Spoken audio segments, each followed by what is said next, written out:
আসসালামু আলাইকুম প্রিয় ভাইয়েরা। ব্যর্থতা সফলতার একটা অংশ।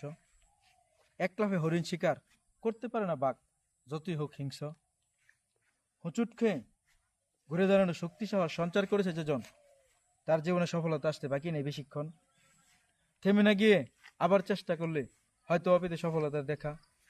সঙ্গী সাথী কেউ পাশে রাবে না, যখন বাস্তবতার কাঠগড়ায় দাঁড়াতে হবে একা। আসসালামু আলাইকুম প্রিয় ভাইয়েরা। ব্যর্থতা সফলতার একটা অংশ। এক লাফে হরিণ শিকার করতে পারে না বাঘ, যতই হোক হিংস্র। হোঁচট খেয়ে ঘুরে দাঁড়ানো শক্তি সাহস সঞ্চার করেছে যে জন, তার জীবনে সফলতা আসতে বাকি নেই বেশিক্ষণ।